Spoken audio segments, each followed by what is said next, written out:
All right, everyone, good afternoon and welcome to this meeting of the Senate Committee on Education. I'm Senator Angie Taylor and I have the honor of running this meeting. Thank you for being here in Carson City, and we do have somebody in Las Vegas and anybody who may be on the phone lines. We will begin at the top, and that is with our roll call. Madam Secretary. Senator Buck. Here. Senator Cruz Crawford. Here. Senator Donati. Here. Senator Dondero Loop. Here. Senator Rogish. Here. Senator Titus. Here. Chair Taylor. And I am present. Thank you very much. Just a little bit of a housekeeping before we get started. We do have 4 bills that we're going to hear on today. Please silence your electronic devices. If you're going to testify or give public comment in person, either here or in Las Vegas, please make sure you turn on the microphone. State your name loudly and clearly. Please spell your last name. And then every time you speak, we'll ask you to say your name again because we want our records to accurately reflect who is speaking. We have our bill presentations. Bill presenters will have 15 minutes, and then we'll have testimony, and that will be 2 minutes. Is limited to 2 minutes on either side, whatever side of the issue you'd like to speak on. At the end of the meeting, we will take public comment. We'll do that one time, and that number, the call in, if someone would like to call in, is 888-475-4499. The meeting ID is 8183-7557-344, and that is also listed on the agenda. And then finally, you'll see committee members have laptops open in front of us. Please do not take that as a sign of disrespect or inattention, but we have exhibits and so on that we refer to often. And that covers our housekeeping. So we have 4 bills that we're going to hear today. We are going to go out of order. There is requests to go early, and so we're going to honor those as much as we can.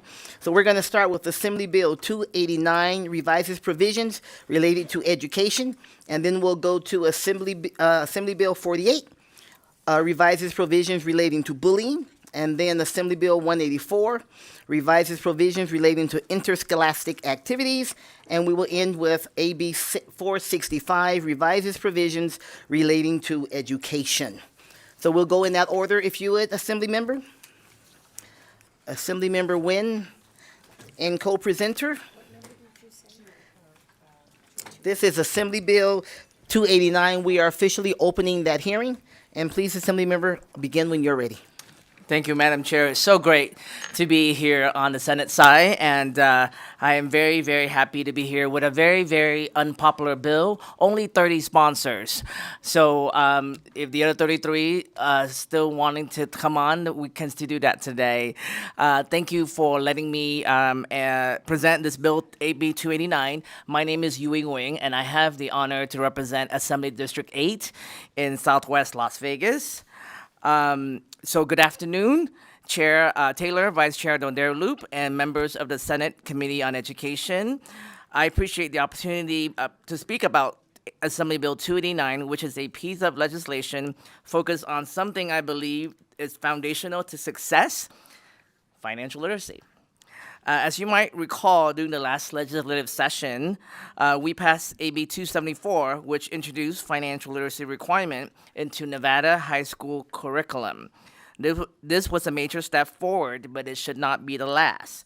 Building on AB 274 from the previous session, AB 289 is the next step bringing financial education to our students as they enter adulthood and higher education. The reality is this: once students leave high school, they immediately met with decisions that carry long-term financial outcomes.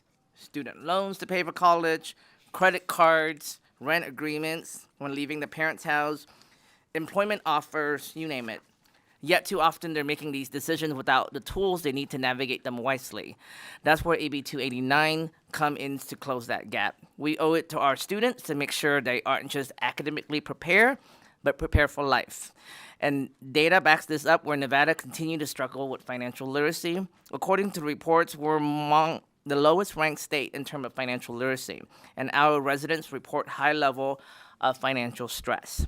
That's not a coincidence. It's something that we can all address. AB 289 proposes that our Board of Regents may establish a course of study in financial literacy. This language makes it that Degree-seeking students can take it part of their general education. Non-degree student can use it for their professional development or personal enrichment. To speak more about AB 289 and to place it into a real-world perspective, I would like to pass the mic over to two young professionals who I'm very privileged to work with. First one is actually my intern for this session, Ms. Vivian Perez, and then followed by Mr. Nelson Chen in Las Vegas, who's also currently a college student.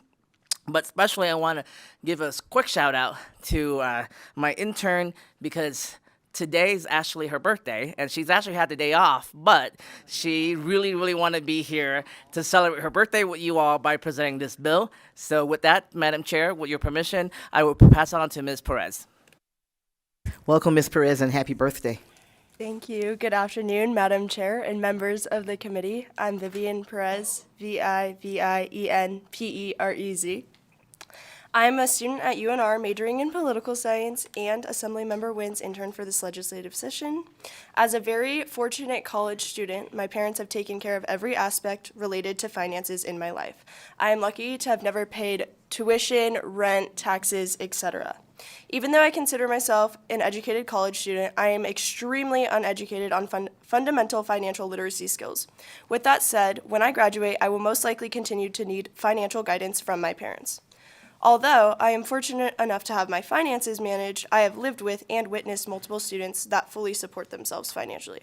However, due to their lack of financial knowledge, I have had roommates struggle to pay rent in a timely manner. I've seen physical documents from collection agencies in our mailbox, and I have witnessed these students unable to afford basic needs like groceries or transportation. It is very disappointing to admit that most college students graduate without this fundamental financial knowledge, often leaving them unprepared with managing their budgeting, credit, and student loans effectively.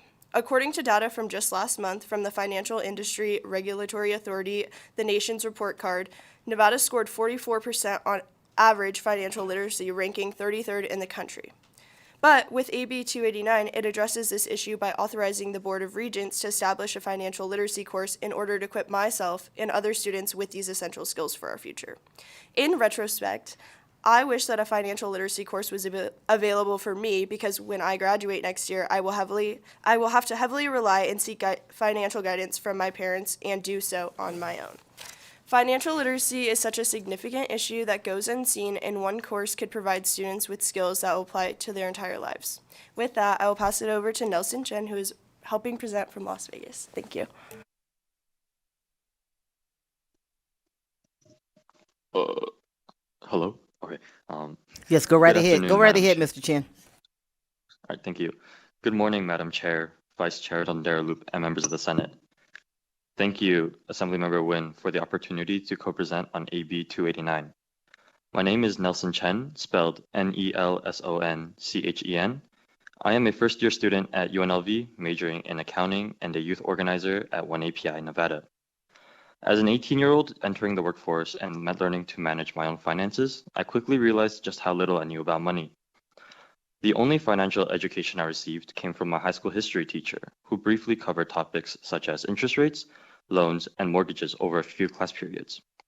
And even then, I still struggled. Budgeting feels overwhelming, investing is confusing, and student loans constantly remain as a source of stress. Every paycheck I receive leaves me asking, how should I use this money? How do I stay disciplined with it?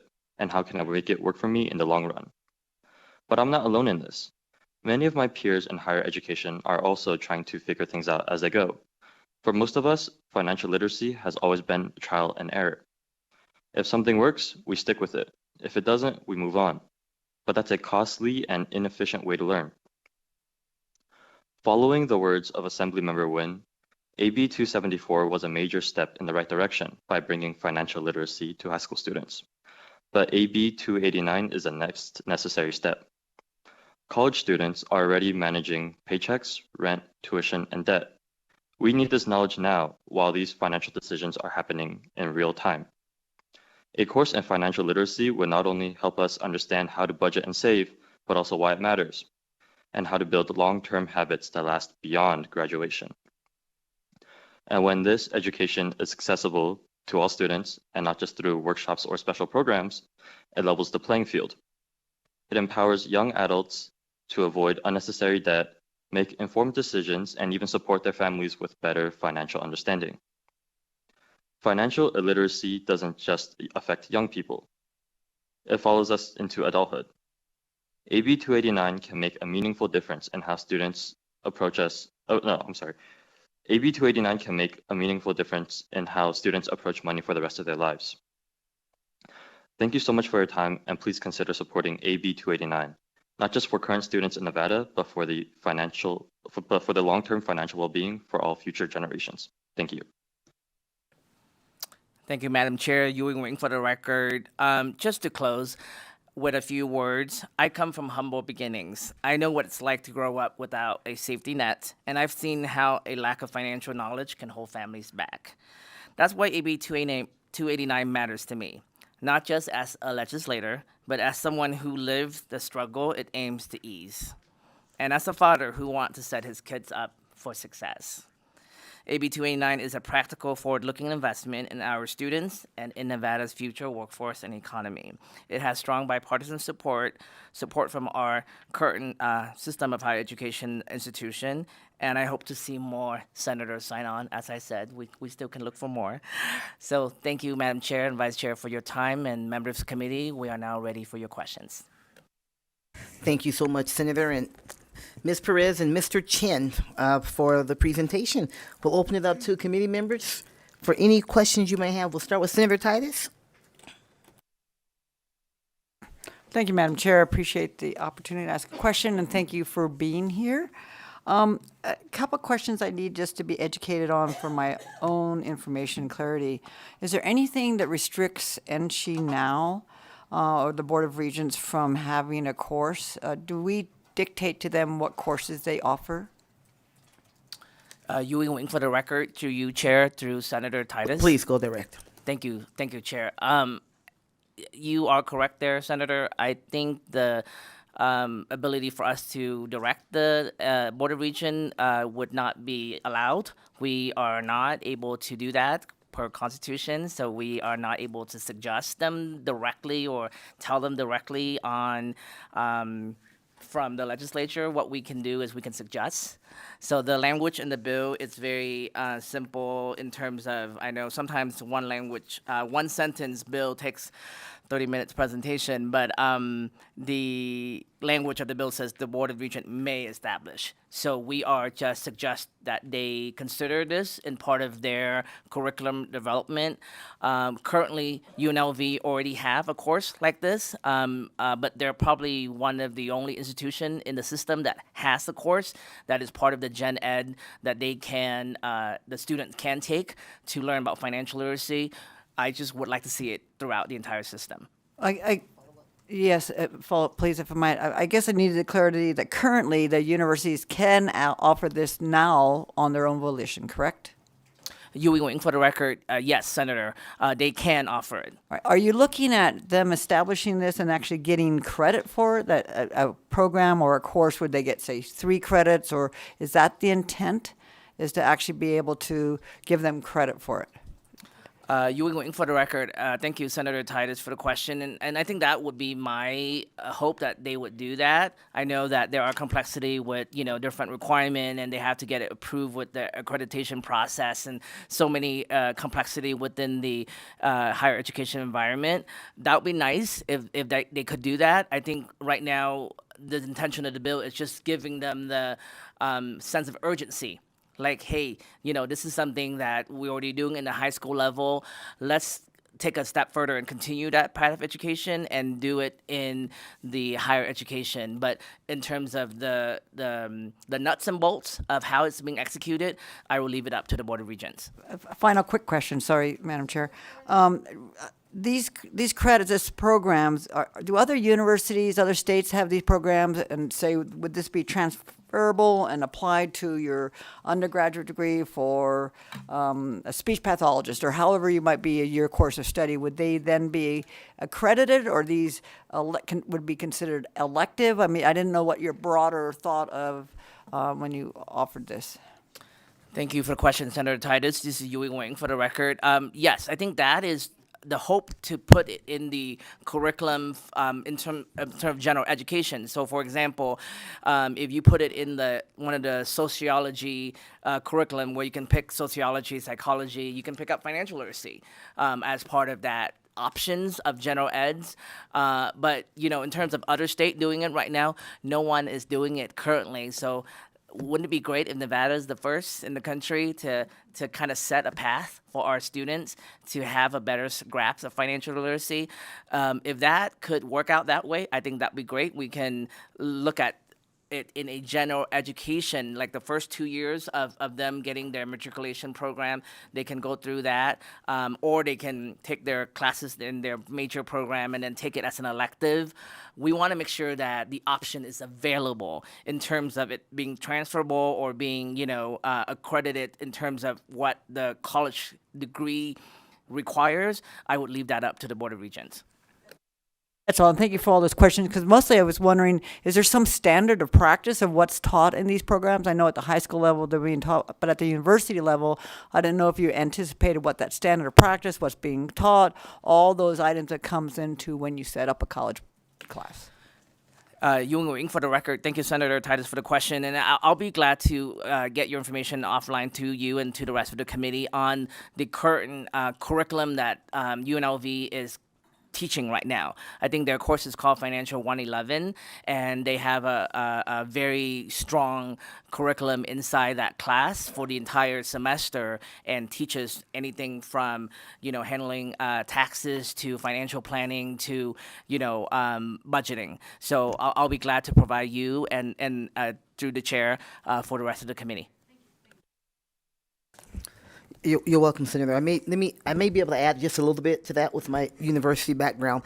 I would envision it probably being established as an elective, and students having in every field, every program of study, you have room for electives. I would imagine that unless a field of study wants to say we're going to put this in as a math credit or whatever the case may be, but that will be up to the institutions. You're welcome. Other questions from the committee? Okay, seeing none, we will invite you to step back, if you would, Ms. Perez and Assembly Member. And there's no one else in Las Vegas, so you can stay comfortable, Mr. Chin. And then we will open the hearing up for support testimony here in Carson City. And if there's anyone in Las Vegas, please come forward at this time, and then we'll go to the phone lines. Please begin when you're ready. Good afternoon, Madam Chair, members of the committee. For the record, Alejandro Rodriguez, Nevada System of Higher Education. NCHE is in support of this bill. We'd like to thank Assemblymember Wynn for working with us after the first hearing on the language, and we'd like to urge your support for this. Thank you. Thank you. Please go ahead. Good afternoon, Chair Taylor and members of the committee. Sheila Bray with the University of Nevada, Reno. We also are in full support of this bill and just thank the Assemblymember Wynn for bringing this forward. He actually worked with us in the interim and really expressed this as a key priority for him, and we appreciate that. Just to also get on note, Nevada Fit, which is our freshman orientation course, already has this as part of the orientation, so we have a financial literacy component to that, and we've seen great success with that, so thank you. Thank you, Ms. Bray. Please go ahead.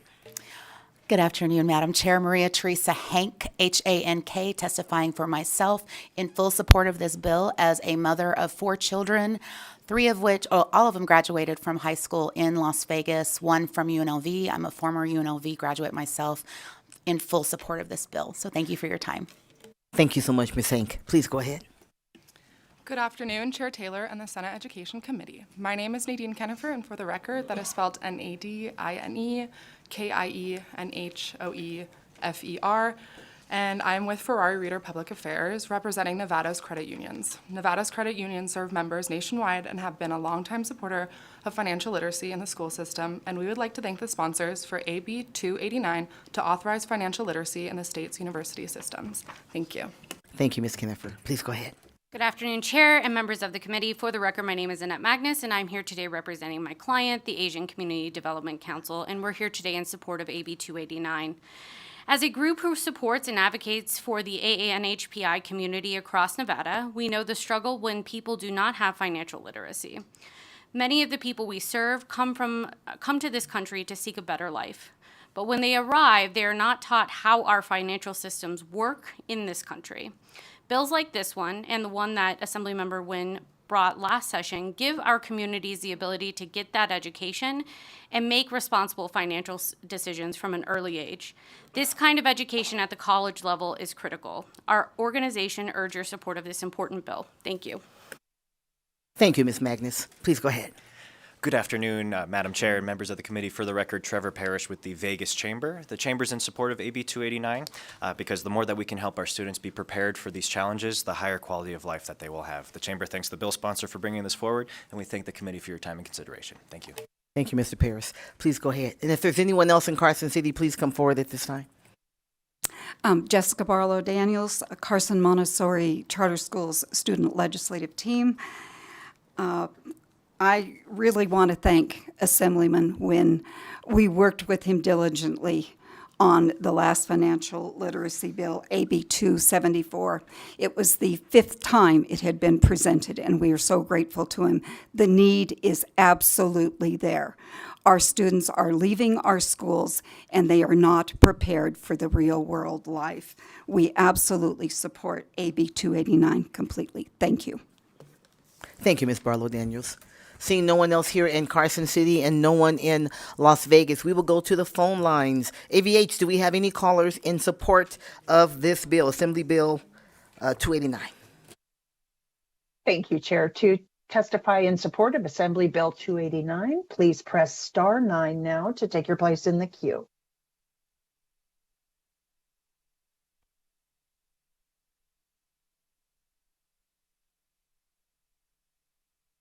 Chair, there are no callers in support at this time. Thank you so much. We'll now open the hearing for any opposition testimony here in Carson City. Come forward at this time. Seeing none in Carson and none in Las Vegas. AVH, back to you.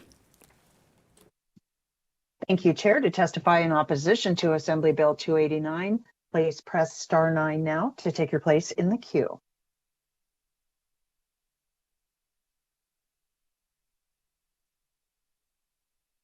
Chair, there are no callers in opposition at this time. Thank you so much. And then we'll open the hearing for any neutral testimony. Come forward at this time here in Carson City. Seeing none here or in Las Vegas. AVH, one more time for neutral testimony. To testify in neutral to Assembly Bill 289, please press star 9 now to take your place in the queue.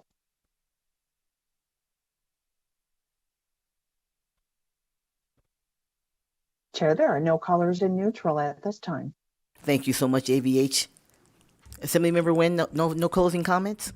Okay, so we will now close the hearing on Assembly Bill 289. Thank you so much to you and your intern, Ms. Perez. Thank you, and Mr. Chen's gone. Well, thank him. He's like, I'm out. But we appreciate it. Thank you so much for being here. Okay, that will close the hearing on Assembly Bill 289, and now we will go to Assembly Bill 48. Please come forward at this time. This revises provisions relating to bullying.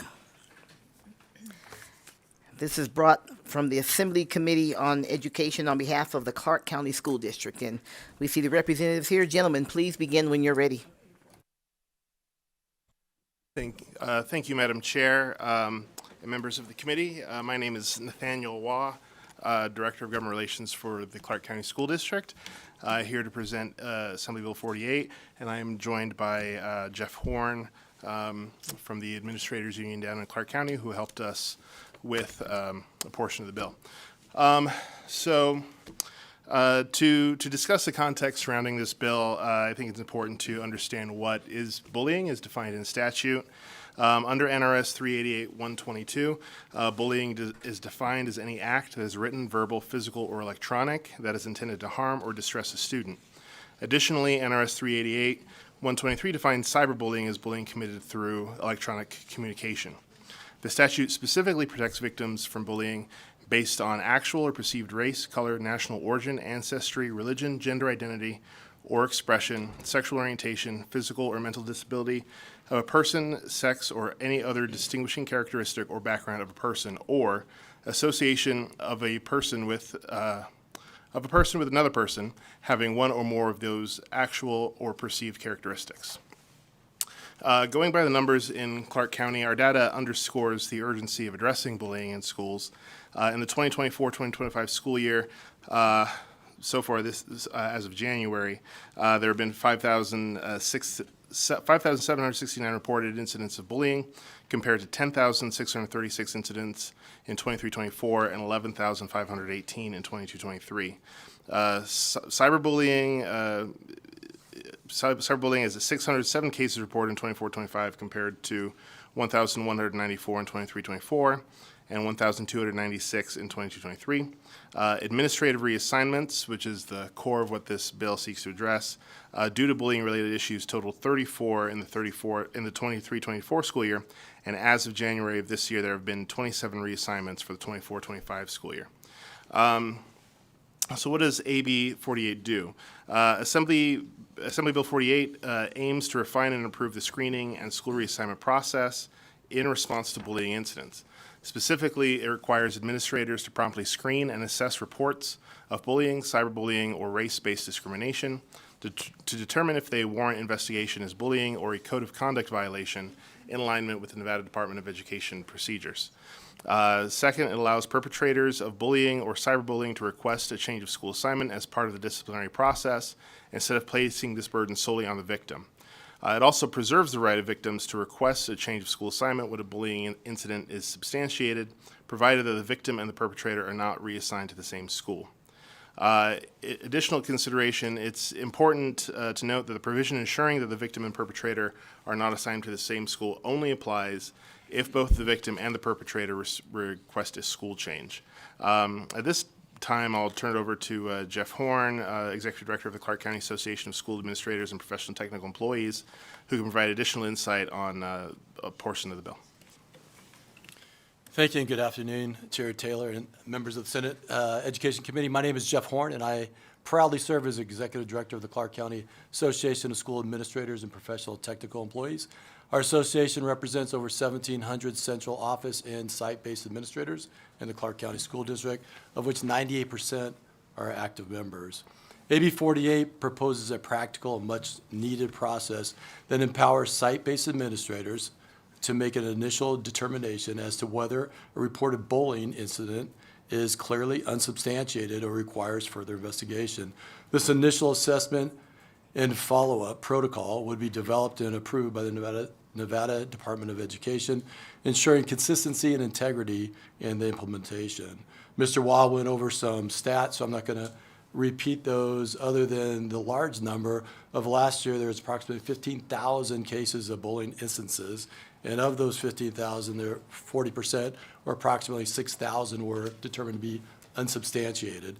This year, we're on pace, unfortunately, to surpass that 15,000 number, but it's maintaining approximately 40% of those incidences are unsubstantiated after the investigation. Our school administrators are spending countless hours and days investigating reports, including minor and clearly non-threatening instances. One example administrator just gave me the other day was a first grader complained that another first grader told her that she didn't like her shoes. Currently, there is no defined process to determine when an initial report is obviously unsubstantiated.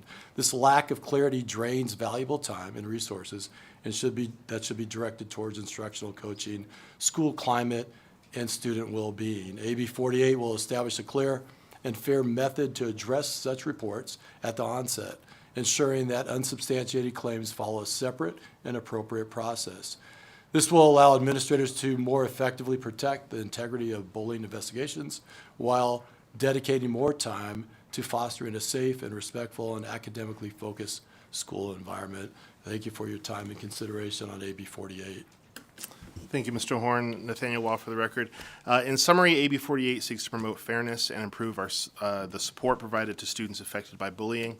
We believe this bill represents a step forward in ensuring that school assignment changes resulting from bullying incidents are handled equitably and with sensitivity to the needs of all parties involved. Thank you for your attention, and at this time, we are happy to answer any questions the committee may have. Thank you, Mr. Watt and Mr. Horn. We'll turn it here for the presentation, and we'll ask the committee members. Any questions for the committee members? I see Senator Rogish. Please go ahead. Thank you, Madam Chair, and thank you for bringing the bill. Just a quick question. When the claim is substantiated and the child, whether the victim or the perpetrator, is then reassigned to a new school, how does the child get there? Are you providing transportation? Thank you for the question, Nathaniel Waugh, for the record, Senator Rogich. So that's kind of at the core of what prompted this bill. Is right now, if a student is a victim and they ask to be reassigned, it's up for that student to determine how they're getting to school. And so in our board's summation or opinion is that continues to make victims of the victim, because not only have they gone through a victim scenario or a bullying scenario that was substantiated and they chose to change schools for their benefit, they also them and their families also have to figure out how to get to that new school. So this attempts to shift that burden from the victim to the bully. So to answer at the core of the question is, as with our current change of school assignment process, transportation is not provided.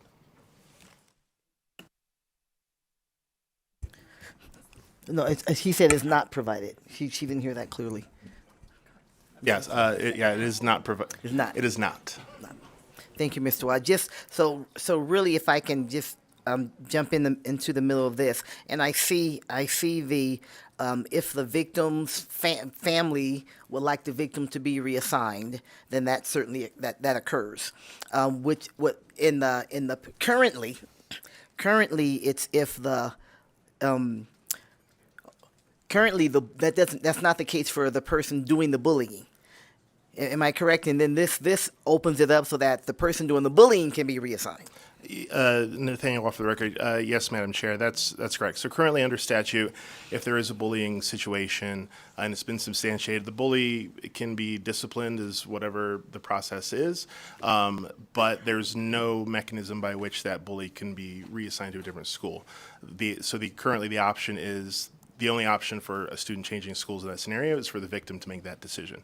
What this would do is it would give our administrators an additional tool to have that conversation with the bully and their parents, but it also preserves the ability for the victim to request to change schools. For instance, one student may have been punished for a bullying situation, but they may not have been the only student involved in that. And then and it's just an aside, which I don't have the numbers in front of me, but a number of our current change of school assignment requests are also related to bullying situations, but this only applies to when that bullying investigation goes all the way to completion, and then those options are available to, if this bill were to pass and be signed, apply to the bully and the victim. Thank you so much. I'll continue with just because we're along these lines and certainly see if there are other questions to be asked. So you talked about the bill talks about in consultation with the parents, right? And certainly that makes sense. What if you're talking to the parents of the bully and they say, no, we don't want our kid reassigned? Is that what you mean by in consultation? That you agree? Talk to me. What does that look like? So I think that will largely depend on how the district and the administrators investigate. I think there's a scenario in which is this kind of a you don't have to go home, but you can't stay here kind of thing, where the parents are given those options of expulsion, suspension, change schools, homeschool, virtual school, like just presenting those options. But certainly the intent is that there would be an environment in which someone who's perpetuated this situation, and the thing to keep in mind is this is after an exhaustive investigative process, that having that student, the perpetrator of the bully, is not conducive to the school environment, and where the best choice for the victims, for the school community, and ultimately the bully would be for them to be removed from that environment to seek educational opportunities better aligned with their needs. So thank you for that. And so really it is in consultation with the parents, but it isn't like in agreement with the parents, so to speak. After the thorough investigation, and if the bullying is found to be founded, and the appropriate step can make it, maybe it's perpetual, whatever the case may be, right? And the appropriate step is to remove that child. Then it's not the parents don't have to agree per se, but that's the solution in this case because of the behavior, and you encourage them to do that because the child cannot stay at this school.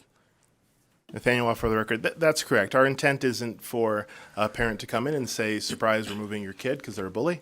But it's meant to have that conversation, and again, that tool for administrators to have in communicating with the bully, and communicating with their parents and the parents of the victims as well. Thank you so much. We do have a couple more questions. Senator Buck. Thank you, Chair Taylor.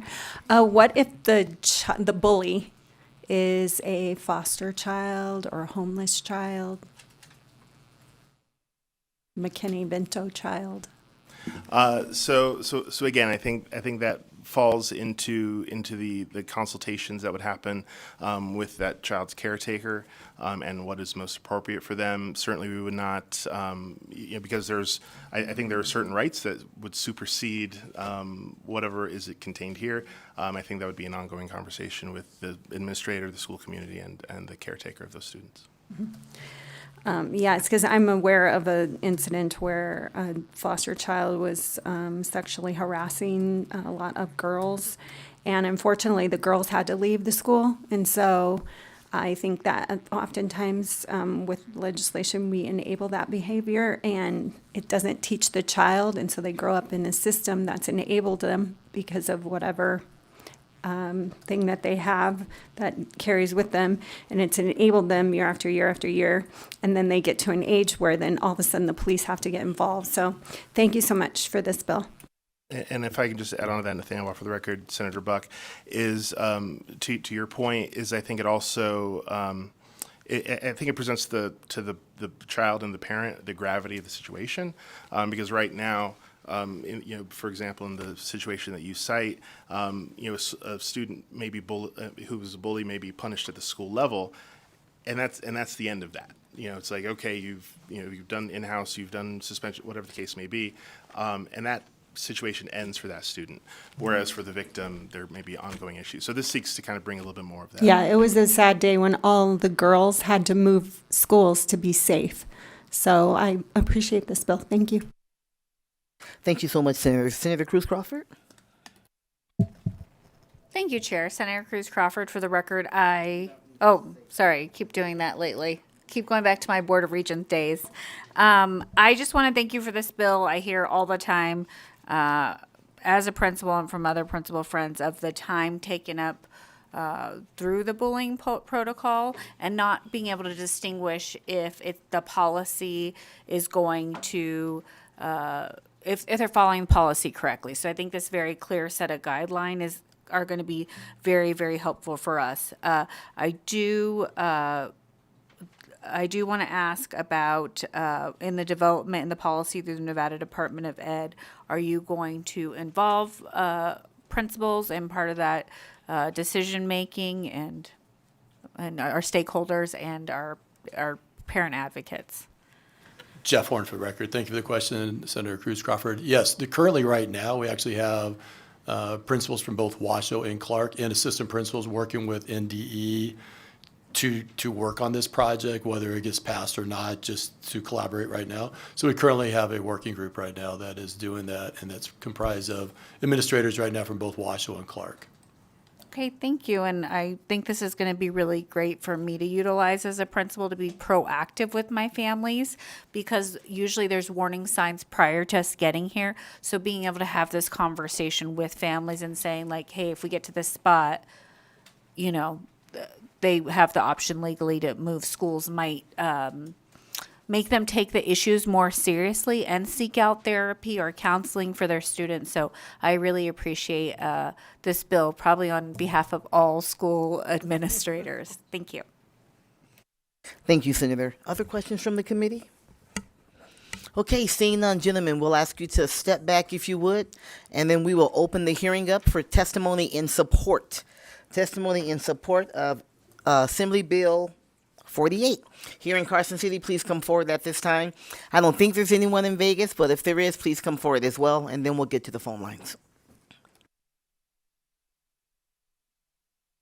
Go ahead and begin when you're ready. Thank you, Madam Chair and members of the committee. For the record, my name is Mary Przenski, here representing Nevada Association of School Superintendents, and we're in support of this bill. for exactly the reason that Senator Buck brought up. The bad guy gets to stay, and the person who is the victim has to move now, and that needs to change. So we appreciate the bill. Thank you. Thank you, Ms. Przinski. Please go ahead. Nicole Flangas, Flangas for the record, for the Nevada Association of School Boards. We are also in support of the bill today.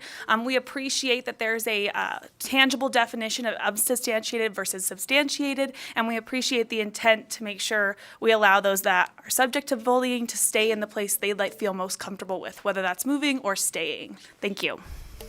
Thank you, Ms. Flangas. Students, we love to hear from students. So thank you so much for being here and giving your testimony. Please go ahead whenever you're ready. For the record, my name is Lily Trotter, Trotter,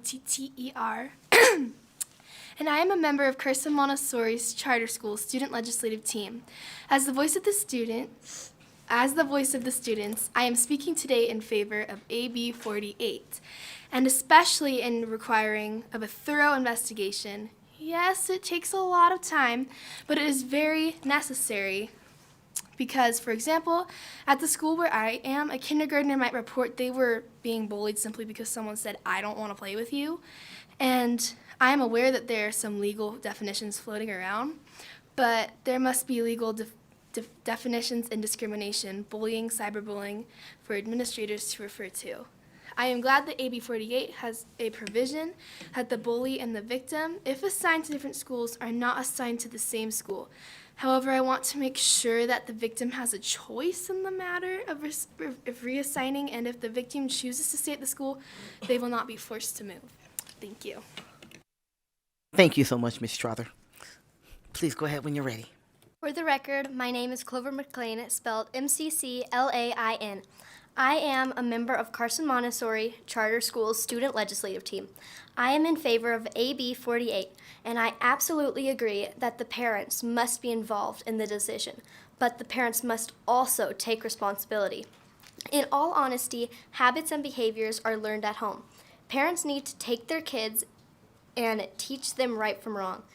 Discipline starts in the home and should not completely be the responsibility of the school when it comes to bullying, cyberbullying, and discrimination. AB 48 requires the school to supply resources, and what we feel is that it needs to also require parents to take responsibility and follow through with those resources. Thank you. Thank you, Ms. McLean. The both of you are representing your school very well. Any other testimony and support here in Carson? Okay, seeing none and then seeing no one there in Las Vegas, we will go to the phone lines. AVH? To testify in support of Assembly Bill 48, please press *9 now to take your place in the queue.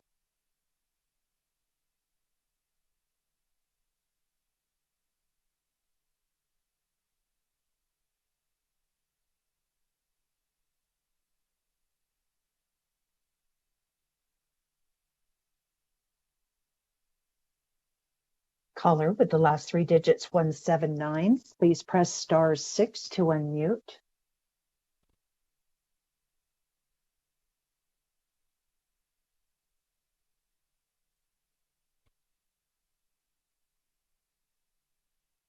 We'll move to the next caller and come back.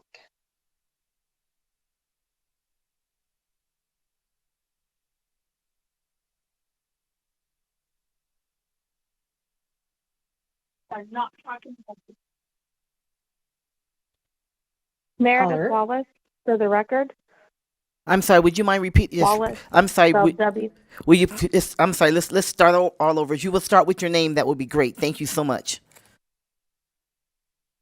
Meredith Wallace, for the record. Wallace. As an assistant principal in the Clark County School District, I strongly support the proposed language change in AB 48. This amendment will reduce the time spent processing reports that upon investigation do not meet the statutory definition of bullying, such as disagreements between students over which sports team is more preferable. Streamlining these procedures will allow educators and administrators to focus on meaningful student-centered interventions like restorative conversations and proactive problem-solving strategies. And most importantly, the shift supports our shared goal of keeping all students safe by ensuring that true incidents of bullying are identified and addressed swiftly and effectively. Thank you for your continued commitment to policies that support safe, efficient, and supportive learning environments. Thank you, Ms. Wallace. Next caller, please.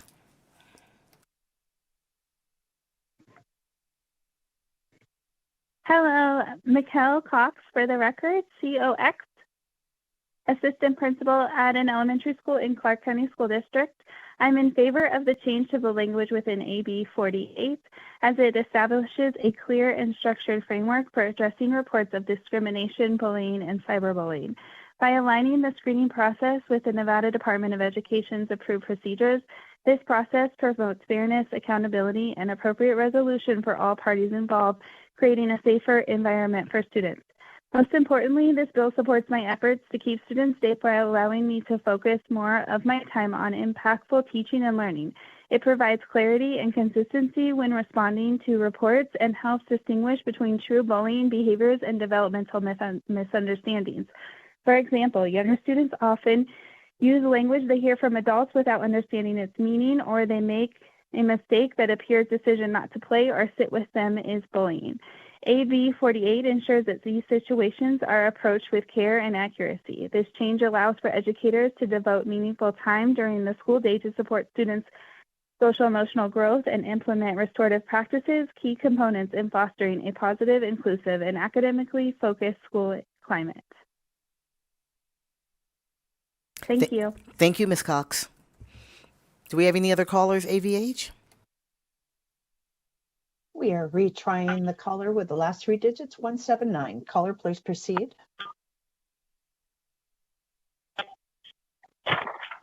Good afternoon. Can you hear me? Yes, we can. Go right ahead. For the record, my name is Carrie Reesbeck, Reasbeck, and I'm the proud principal of Tom Williams Elementary School in Clark County. I want to express my full support for the language change in AB 48 because it truly helps us protect students while also allowing school leaders to focus more time on teaching and learning. At the elementary level, we are seeing a number of reports labeled as bullying, but many of them are actually peer conflicts or misunderstandings. Things like she said my shirt was ugly, he won't play with me, or my friend didn't want to sit next to me. While these situations are real and need attention, they often don't meet the definition of bullying as outlined by the law. The revised language in AB 48 allows administrators to conduct a screening process following procedures approved by the Nevada Department of Education to determine whether a report should be investigated as bullying or as a violation of the Code of Conduct. This step doesn't mean we will ignore or dismiss concerns. We will still investigate every report, document the incidents, communicate with families, and take appropriate disciplinary action when necessary. If the screening process indicates the issue qualifies as bullying, we will immediately proceed with a full investigation. What this change does is restore time and clarity. Currently, assistant principals in elementary schools are spending a disappropriate amount of time completing formal bullying investigations, many of which could be addressed more effectively with restorative conversations or peer mediation. By streamlining the process, AB 48 allows us to keep students safe and respond appropriately, while also giving school leaders back the time they need to be instructional leaders. This means more time in classrooms, coaching teachers, and creating environments where all students can thrive. Thank you for your time and consideration of this important bill. Thank you, Ms. Reesbeck. Do we have any other callers? There are no additional callers in support at this time. Thank you so much. That was my bad. Thank you so much, AVH. We'll open the hearing up for any opposition testimony here in Carson City or in Las Vegas. Not seeing anyone. AVH, you just said there are no more callers, but I'll check in just to be safe. Thank you, Chair. To testify in opposition to Assembly Bill 48, please press star 9, or actually, please press raise hand in your Zoom window.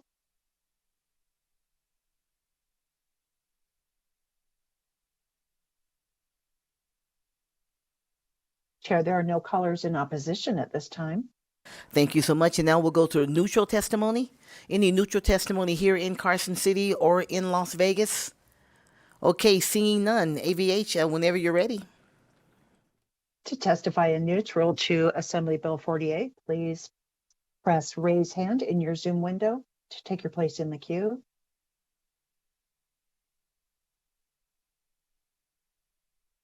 Chair, there are no callers in neutral at this time. Thank you so much. We'll ask our bill sponsor. No closing comments? Okay, thank you, Mr. Watt, Mr. Horn. We appreciate it. This will officially close the hearing on Assembly Bill 48. And now we will open the hearing for Assembly Bill 184. This revises provisions relating to interscholastic activities, and we will welcome Assembly Member Anderson. Thank you for being here, and you begin when you're ready.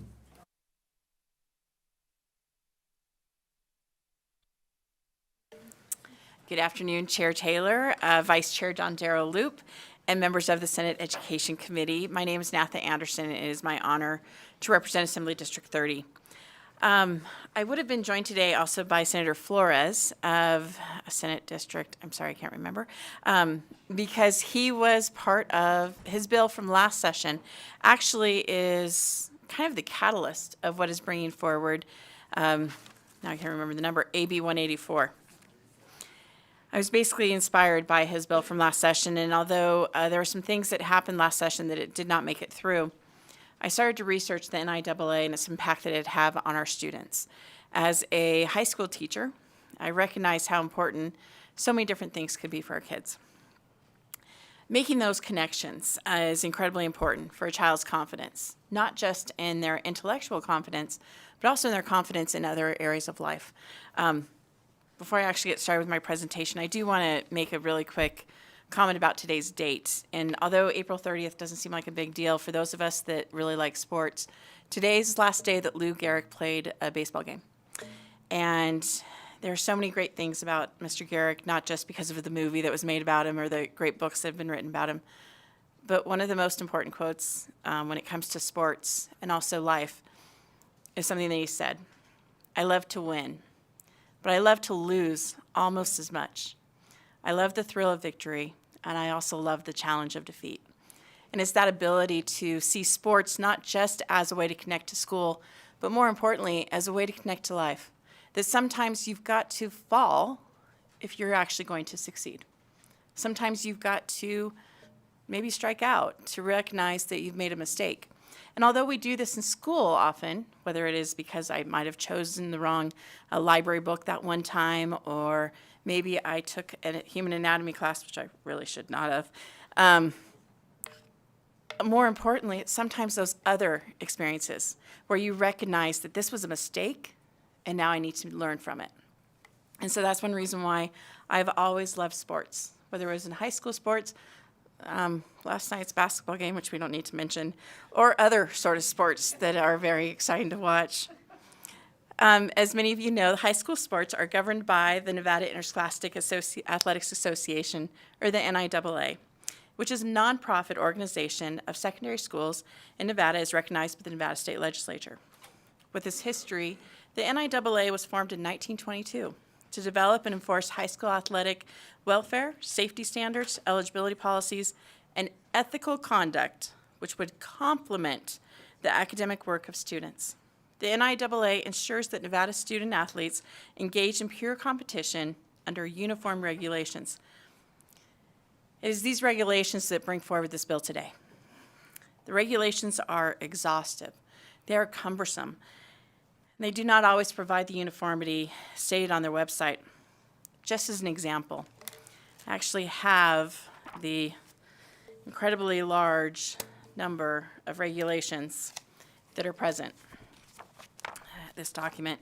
And then I also have the much smaller chapter of the legislative language, which represents what we were able to do, governs the NIAA in our documents. There are 11 pages when it comes to the table of contents for the regulations of the NIAA. I'm so sorry, excuse me, I misstated that. There are 9 pages with an additional 4 for definitions for the table of contents. When it comes to the chapter, that is 11 pages. In other words, The regulations are so cumbersome that it's very difficult for an athlete, for a student, and more importantly for parents to be able to navigate. It means that many times unusual circumstances that are beyond the control of a parent or legal guardian are very difficult to figure out whether or not a child should in fact be able to play. The language that was added in 2004 has very small definitions. And because of these broad definitions, there are many students that have not been able to play at all. And it's those problems around the application of the idea of hardship which initially started this language for this bill. Just imagine this scenario. The executive director of the NIAA and his or her staff takes an application for a student that is not able to participate in a sport. They review it. They then make an arbitrary decision on whether the situation warrants a hearing. Staff could then decide to hold the hearing at any time. Many student athletes have had their hearings set for after a season ends. Not even during the season, but after a season ends, effectively ending that child's ability to make that connection. Imagine being that student and losing a year or 2 years of high school eligibility. This has an extremely negative effect on student athletes who hope for the chance to play at the next level. But for the majority of us, the NIAA has done other harm to Nevada high school students who just want to play their favorite sport. It's not always about those people that are going to go on to the next level. Many times it is actually people like me who were the splinter surfers, also known as the people that sat the bench, who just loved playing the game. And sometimes it was about practice. Studies show that children that play high school sports have better academic performances, more balanced social relationships, learn to cope with adversary more, and learn those leadership skills that will serve them as adults. As tennis great Billie Jean King once said, sports teaches you characters. It teaches you to play by the rules, and it teaches you to know what it feels like to win and lose. It teaches you about life. Students and families are not comfortable bringing up these stories in a public setting, such as the legislative body, due to concerns, whether founded or unfounded, over retaliation. Instead, we find out on the news, through neighbors, believe it or not, even if visiting with a doctor, family members, of situations where students were not able to get a hearing or a clear answer on why they were not able to play sports when they transferred to a different school due to specific items outside of the student's family's control. This sort of reputation does not allow for the open communication needed to fix the issue. I believe this is one of the reasons why the regulations are so troublesome, due to past practices of specific situations as opposed to having a consistent process. This is where we, as a legislative body, come in. We play a crucial role in providing oversight for state governing bodies like the NIAA. This oversight ensures accountability, transparency, effective governance, and fair and consistent outcomes for our student athletes. This oversight helps to maintain the balance of power by monitoring the implementation of laws and policies, as well as the use of school district funds. If I may, with the chair's permission, I'll walk through the bones of the bill. Obviously, Section 1 deals with that idea of the bullying. I'm so sorry, I meant Section 2, my fault, of what would happen, addresses the possibility of retaliation against those schools, administrators, parents, and students who bring up issues around the NIAA. As many of you know on this committee, I am a public school teacher in my other life. I'm a high school public school teacher. I've had members of my, not of my administration, but of my faculty say, "Are you sure you want to do this?" To which I said yes, because those are my kids in the classrooms that are being impacted. I hope this does not come back to hurt them. Section 3 deals with recruitment practices and the violations related to attempting to recruit a student to attend a school. This is for members of a school staff. I wish we could address the alumni issue, as well as others in the community who will push people to a specific school. These trophy chasers are outside of the NIAA purview and are a reality in many elements of sports. It is an issue which cannot be fixed through legislative language. Instead, we could possibly expect coaches, as well as others, to practice the NIAA's Sample Code of Sportsmanship Conduct, in particular number 2, The coach will teach, enforce, advocate, model, and promote the development of good sportsmanship and character to include trustworthiness, respect, responsibility, fairness, caring, and citizenship. Section 4, this is where the transfer language is clearly stated as to eligibility when a student is enrolled in a new school. Too often, the waiver language seems to be not quite as clear in the regulations. The proposed language in Section 4 would make it uniform for all. This is the area where I've had the most conversations with individuals, both before and after the hearing. Section 6 further allows for a review process and appeals process to the executive director within a timeline of 30 days. If there is no action within that 30 days, the student shall be deemed eligible. This is a departure from the past. Section 6.4 further clarifies the appeal process by going to a school district's hearing officer, not just straight to court. This was brought in after a former school trustee said that the two largest school districts do have a process for being able to use this. Section 7 has the language around a school where a student is zoned for. After speaking with members of this committee, of the Assembly Committee, the amended language was brought forward to reflect the awareness of for school districts' policies which might have open enrollment. Section 8 has clarifying language. And finally, Section 9 addresses homeschool students as well as schools which use a lottery system. To sum up, AB 184 will provide more consistency and less subjectivity, hopefully removing a perceived bias against a particular school or child and allowing decisions to be made upon state law, not arbitrarily or due to the subjectivity of who someone knows. I believe this bill will not only begin to foster public trust, but also encourage the NIAA to operate in alignment with legislative intent, ultimately enhancing the quality of services provided to student athletes and their families, and returning to the reason why the NIAA was started.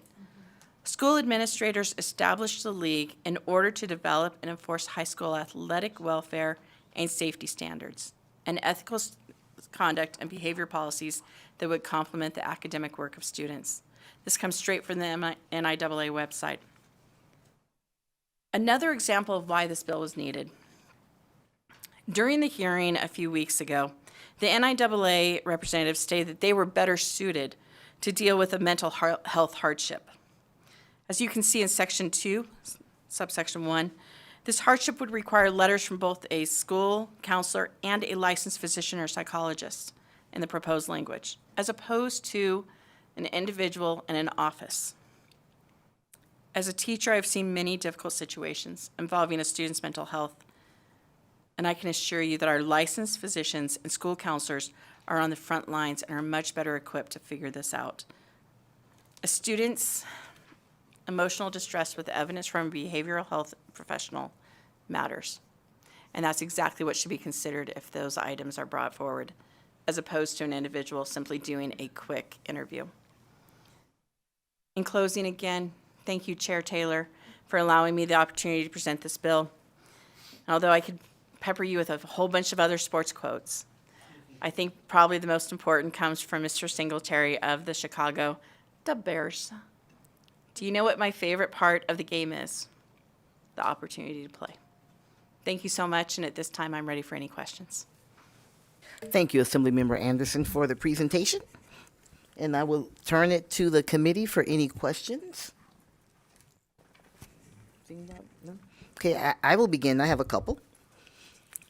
I do have a couple. If you go to page 4, if you will, towards the bottom, in section 4, sub 2, it says that the association shall approve a request submitted pursuant to subsection 1 if the pupil or the parent, legal guardian establishes by a preponderance of the evidence that the pupil transferred to the school because.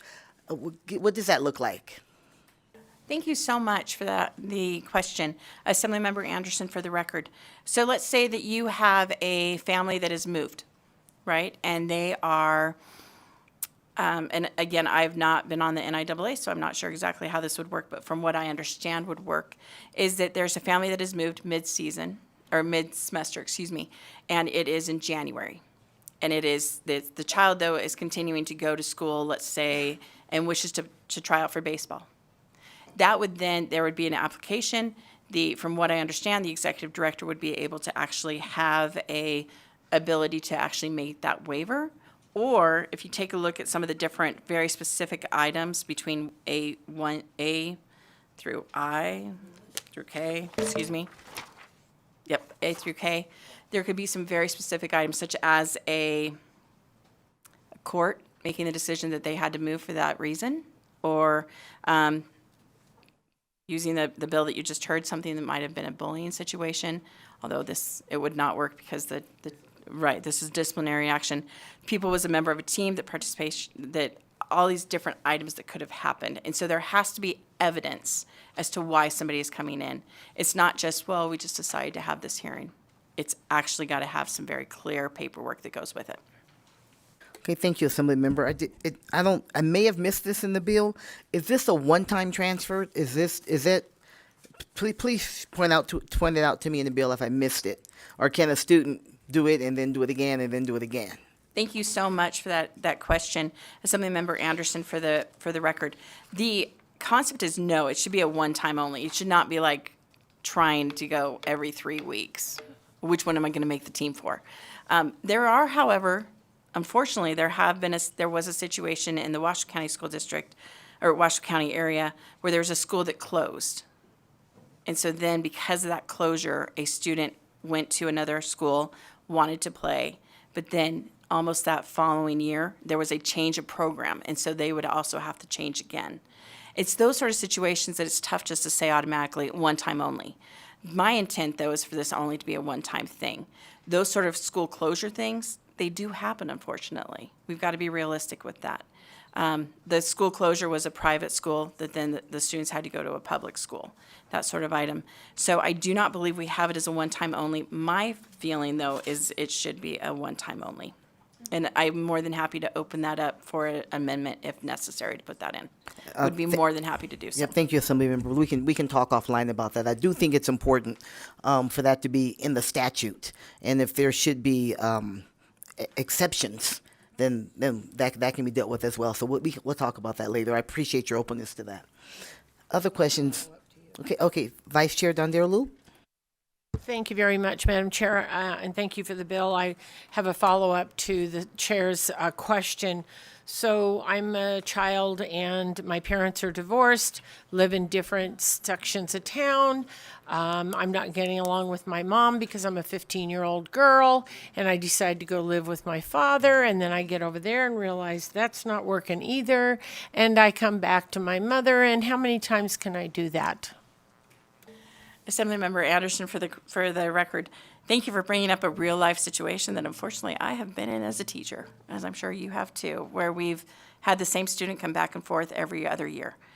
The intent is that should not happen in that fashion. It should be, sports is something that should be considered. So it should not be just one, then my freshman year I was at this school, my sophomore year I was at this school, my junior year I was back to the other school.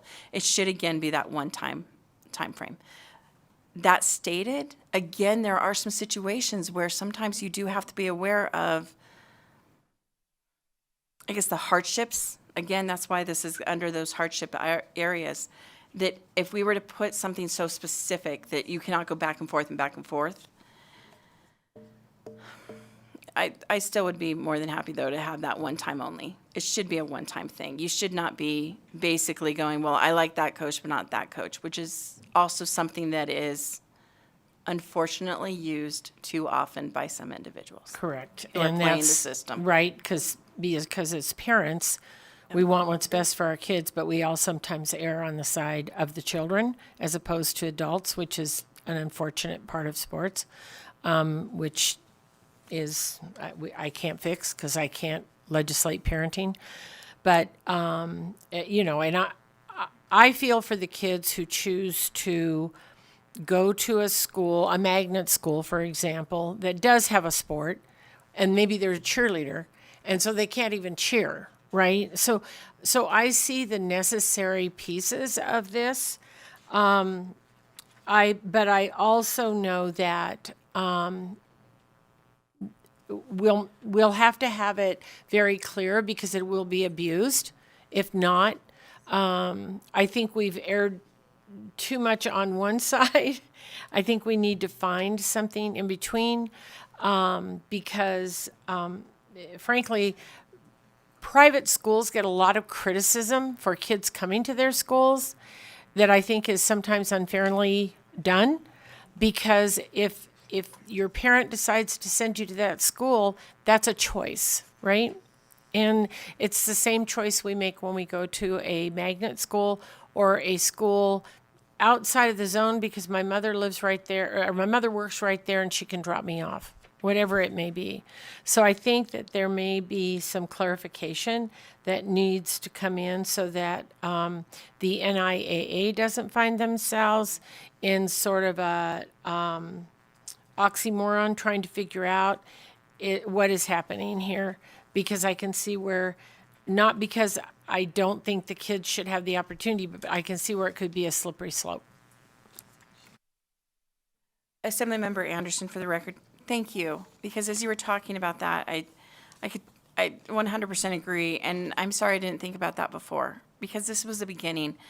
I am more than happy to make those sort of clarifications both in this law, or if I do think we should probably put that in some way, because it is a slippery slope, and we're trying to figure out what is best for the students, but it's also for all the students, not just for those that are correct, have the ability to transfer back and forth. And I think we put this in the circle of sports. We put this in the baseball, basketball, football, whatever it is.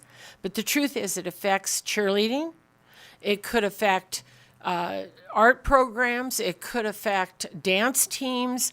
It could affect all kinds of things.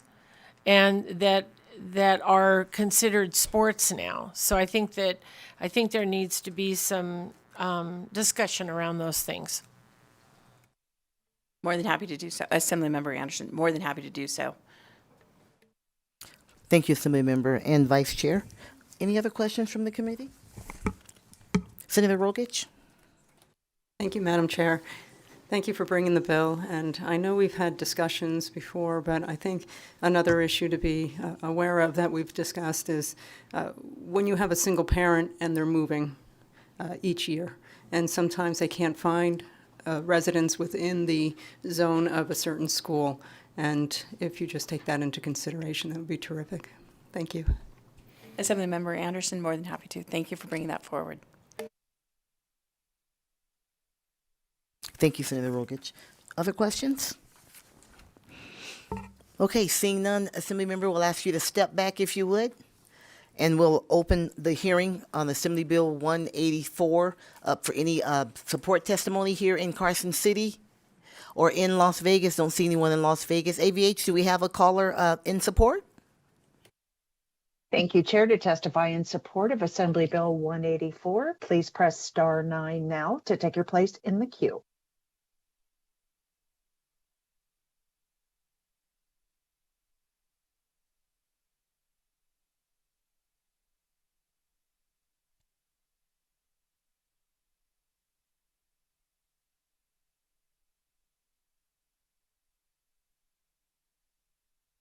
Caller, you're unmuted. Please proceed and ensure that you are unmuted on your end.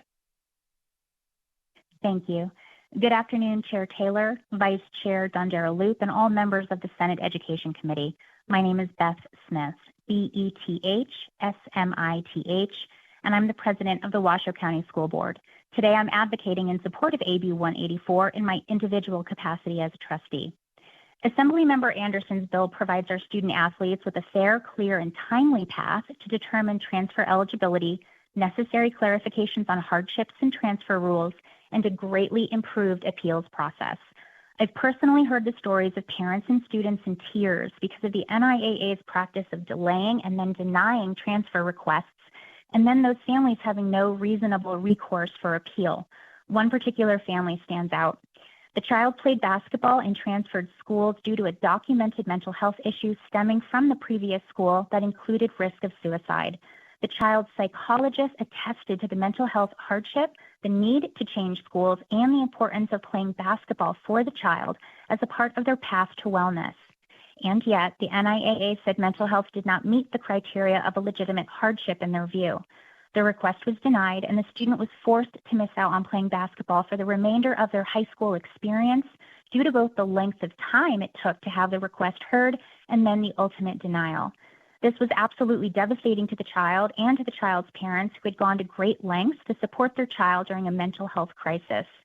Also, due to the amount of time it took for the process to play out, a court battle wasn't an option, though they could not have afforded it anyway. This is not okay, and you have the ability to pass AB 184 to ensure it doesn't happen to other student athletes in Nevada by clarifying the timeline, process, and criteria for athletic transfers. I will add that I support placing the appeals process with each school district prior to requiring a formal lawsuit. For example, the Washoe County School District has a well-structured, fair process for appeals that occur on a variety of decisions in student matters. I believe all districts also have this functionality in some form.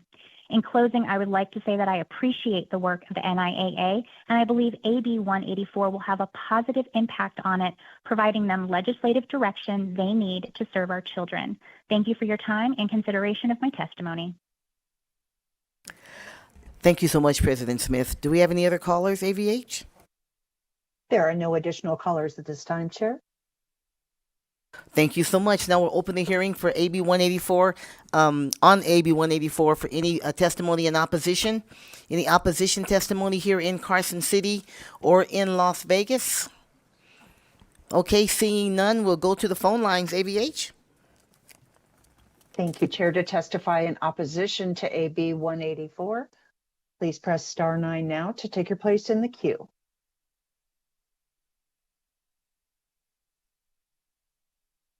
Chair, there are no callers in the queue at this time. Thank you so much. Now we'll open it up for any neutral testimony.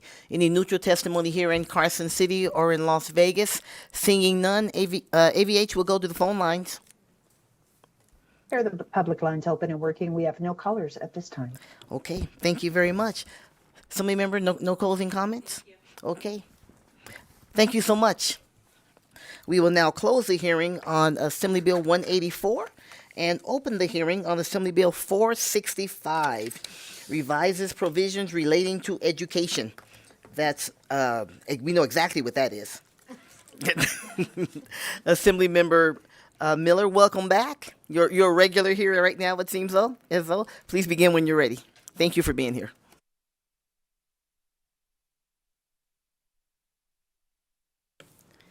Thank you so much, Chair Taylor, for having me back again to present another bill. And yes, we try to be very specific with some of these titles. So again, thank you, Chair, for having me back. And to all the members of the committee, I'm Brittany Miller. I represent Assembly District 5, and I'm here to present Assembly Bill 465, which, as Chair stated, revises provisions relating to education. It actually revises provisions relating to how we handle instances of harassment in our schools. So for a bit of background information, harassment in educational settings, whether in K through 12 schools or at institutions of higher education, undermine the safety, well-being, and success of students, educators, and staff alike. In Nevada, recent incidents and growing public concern have highlighted the urgent need for clear policies and accountability measures to prevent harassment and protect individuals from retaliation when they come forward with their experiences. Studies have consistently shown that a hostile environment not only disrupts learning, but can also lead to long-term negative effects, outcomes, increased dropout rates, diminished mental health, and a lasting impact on career prospects. Let's be real. The best of policies, laws, and intentions cannot completely stop harm from occurring. But we also know that the very first step for healing for a victim is for them to know they've been heard. And how do we demonstrate that a victim has been heard? We do that by we listen, we don't judge, we don't rationalize, diminish, or dilute the accused actions. We listen and we investigate. As I tell my students, my number one priority above anything else, regardless of what they think or they're told or anyone says, it is not their grades, their scores, or even their learning. My number one priority in that classroom is their physical and emotional safety, especially knowing that in some instances, this school is the safest place for many of our students. So here I come again, bringing another school safety bill. Again, a few sessions ago, I brought one against racial bullying and racial instances. But we need to be real and stop believing narrative over facts when it comes to what's actually happening in our schools. There are many traumatic events that are happening in our schools. Not all the time, not every day, not even every school, but schools do experience harassment. And when they do, this is emotionally damaging for the victim, and it has an impact on everyone in the school community. This bill seeks to address some gaps experienced when dealing or addressing such harassment. Whether the incident was student to student, staff to staff, or student to staff, which, yes, I said student to staff. You always hear about incidences or occurrences between staff to student, but what's not caught in the media or what's not recognized or dealt with is student to staff. These victims they are the victims who really aren't heard. But we can do better, and we can do better for everyone in the educational setting. And so, Chair, I appreciate that today is Denim Day, and you scheduled this bill to give us an opportunity to be heard. Before I go any further into explaining the bill, you'll notice that there was a reprint of the bill that dramatically amended it. And again, my apologies, it was late in the evening when I learned about this hearing, so I know we missed deadlines, but your staff said that everyone has a copy of it. So we presented the bill, so it's been heavily amended since and while in the Assembly. After that first presentation meeting with CCSD, they helped me realize there was a more streamlined, effective way to handling complaints and harassment in the schools. And again, this isn't delving into HR issues or negotiated agreements, but there is a way to pull together, especially our larger school districts already have many components in place, but this would enable them to streamline all of those different components into a seamless implementation. So I'll walk everyone through the key sections of the bill. Again, as you can see, and I will be presenting off of the newest proposed amendment since yesterday. As you can see, originally in the Assembly, sections 1 through 15 were deleted. However, with this new amendment, all we're doing is adding back in the definitions for section 2 for power-based violence as defined in the NRS and the definition for harassment into section 3 as defined in NRS. And again, because there was so much work done in the past year or so to get those definitions. Section 16 is really the meat of the bill, and it provides an affirmative defense for education institutes against civil liability for harassment. To invoke this defense, a school district, charter school, or institution of higher ed must have created a specific protocol that describes specific measures that must be adhered to in responding to a complaint of an alleged incident of harassment or power-based violence by a pupil or staff member, or towards a pupil or staff member, and such procedures to address a complaint of an alleged incident of harassment. Using the definition according to this conceptual amendment, it also must be trauma-informed without exposing the complainant and/or alleged victim to further harm or unreasonable effort or expense. This defense applies even if the subsequent incidents occur, as long as the district's developed protocol meets the established criteria of Section 16 of the bill and the protocol is followed. So I want you to think of, we have multiple protocols already in the school. If a student is having suicidal ideology, there's certain protocols that everyone in the building knows to follow in that instance to address. There's bullying protocols. There's also even as a mandated reporter, and that's probably the best example of what immunity would do. In the schools, we're required as mandated reporters to call CPS if something happens, if we know of something, and even if we suspect something harm to a student. Those of us who have worked in, social services or educational settings know that sometimes those reports or investigations occur, and then it comes back and they say everything's fine. And then something horrific, more horrific happens, right? Again, the school and the teachers are protected because they followed the protocol. They did what they were supposed to do. This would be the same thing. If everyone does what they're supposed to do, sadly, there's no such thing as emotional immunity for anyone working with other people, but there can be legal immunity. Section 16 clarifies, again, specifically the location, because legally, when it comes to the word schools, people try to argue what school really is. And school is, of course, any of the physical property and also any school-sponsored events. So if we hopped a bus to go on a track meet, or Saturday everyone's meeting for a robotic competition, if it's a school-sponsored event, that is still considered school.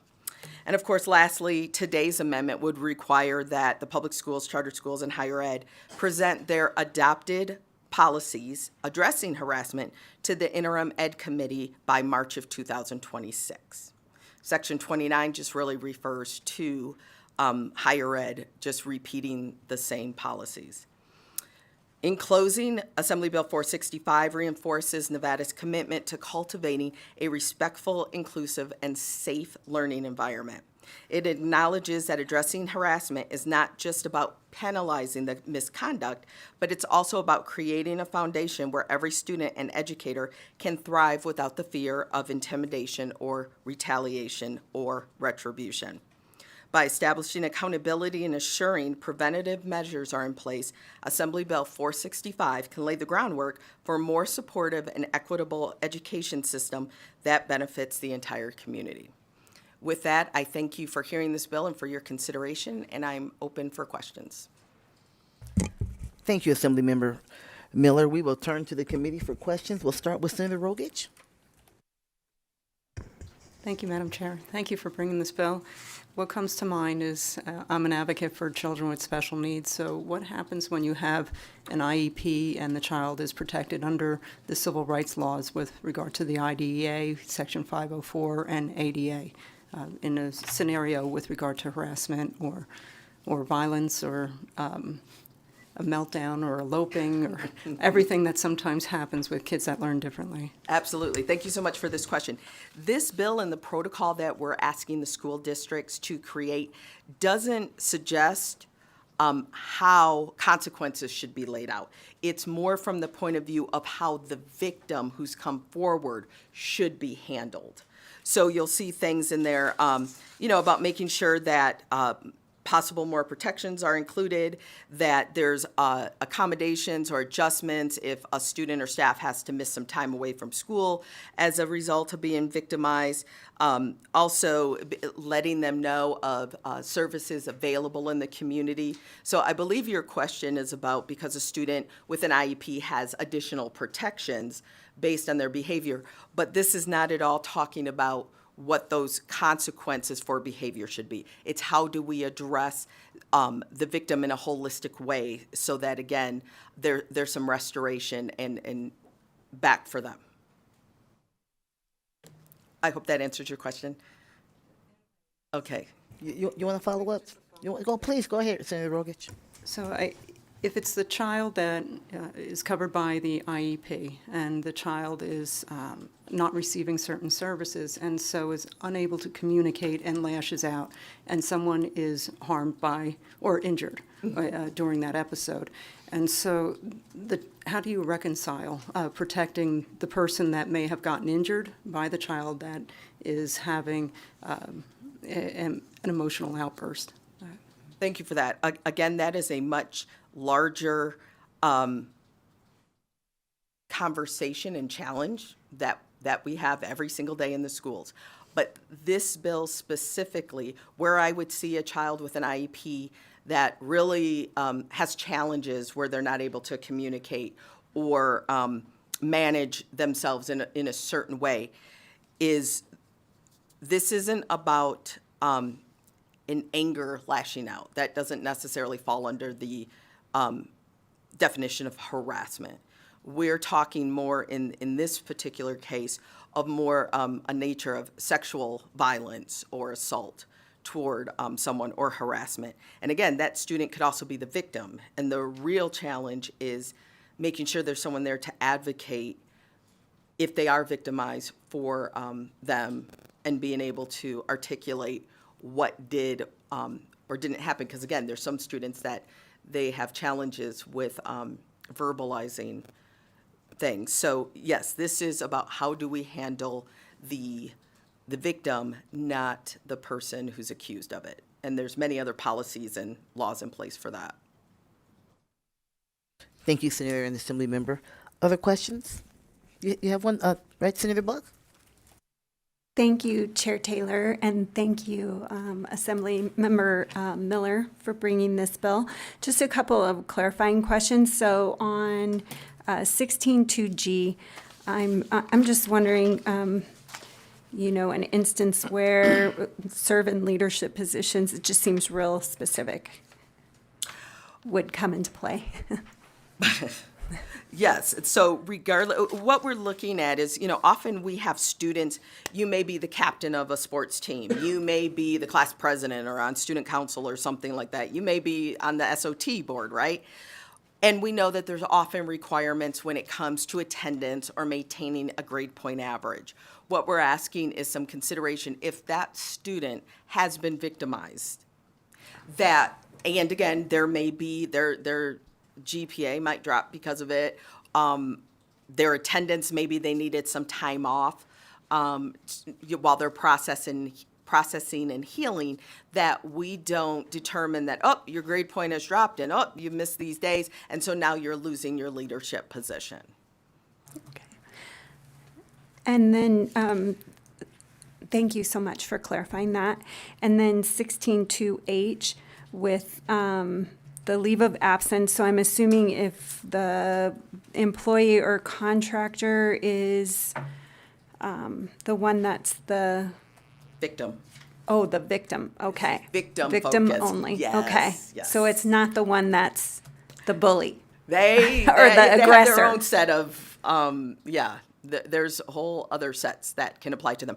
We are victim focused. Okay, so it's if it's victim. Yeah, the person coming forward. Again, we want to make sure protecting, because we know, especially in schools, sometimes another student comes forward for someone else, but this is victim focused. Okay.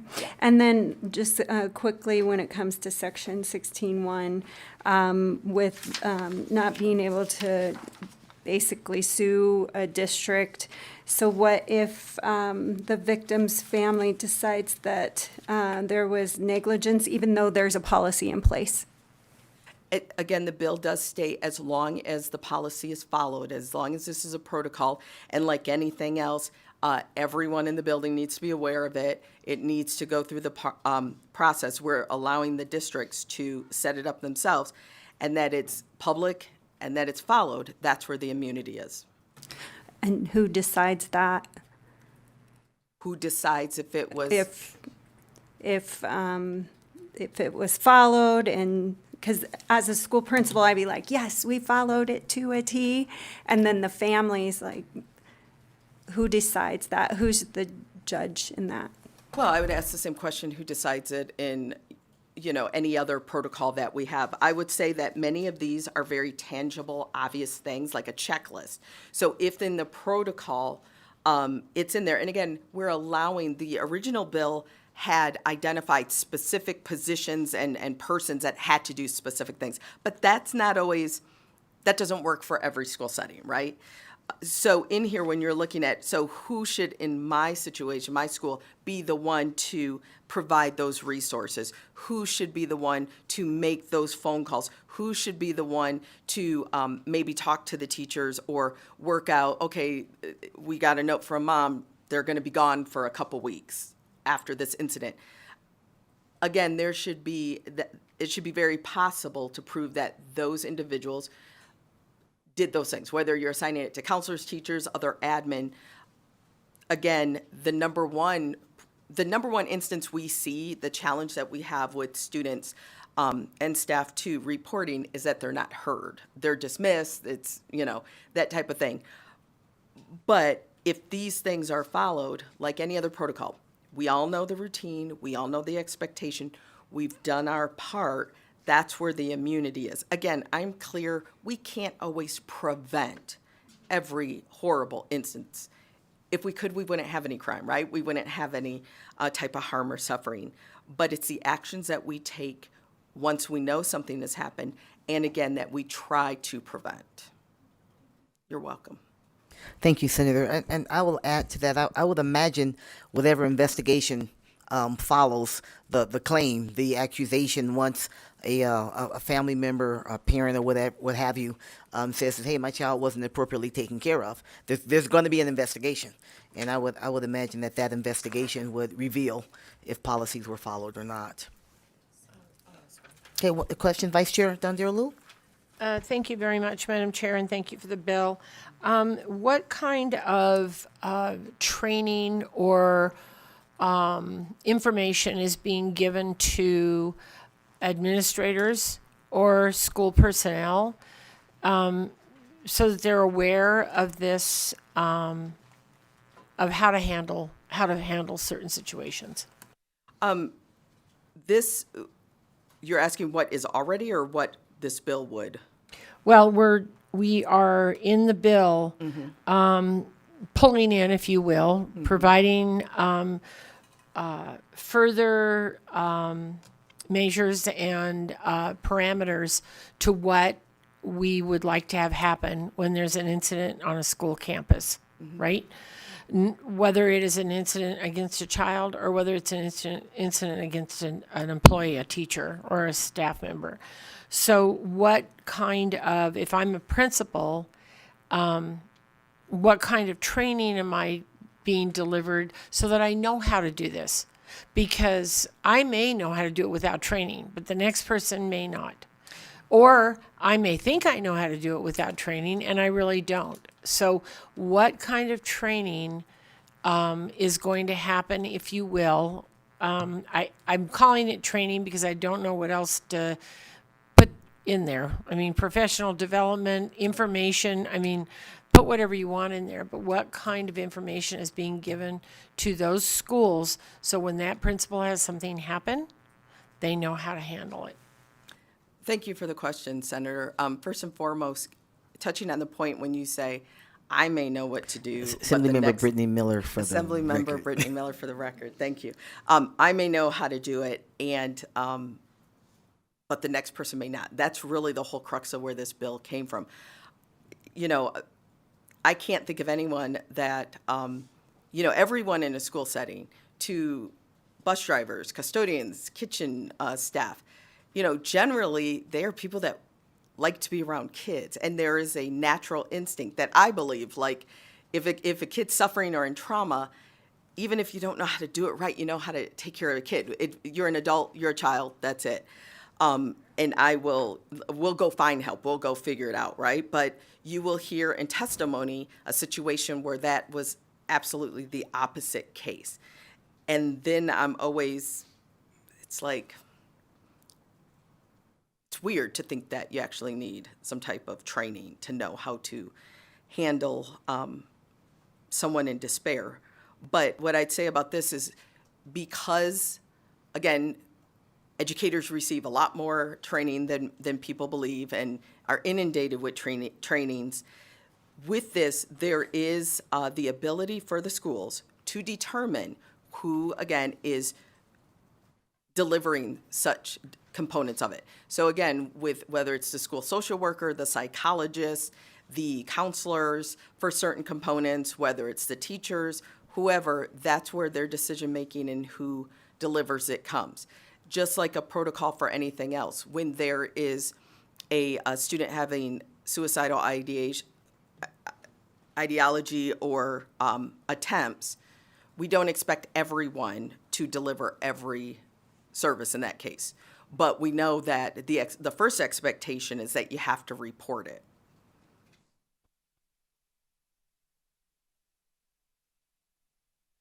You good, Vice Chair, or you have a follow-up? I appreciate what you've said because you and I have worked in and with children, right? And we know that's why we have counselors on the staff. But educating those in the school system isn't just going to come along as a natural occurrence. I mean, it's going to have to be planned out, right? So I appreciate you working on that, and I think you and I both know or have experienced things along the way with kids that we recognize that that's why we have counselors, that's why we have psychologists, that's why we have social workers, that's why we have those wraparound services in a school. But if they aren't used, and they aren't used properly, that's a different path that was taken. But if the administrators are well aware of what should happen, that's also a different course, because many times we have people that are trained that just don't know how to do it, even after they've been trained. And then we have people who haven't been trained. So thank you very much. And if I could respond to that too, this is Brittany Miller for the record. Thank you, Senator. Again, I think what I also believe I hear you saying in there is, again, there does need to be training for the actual protocol.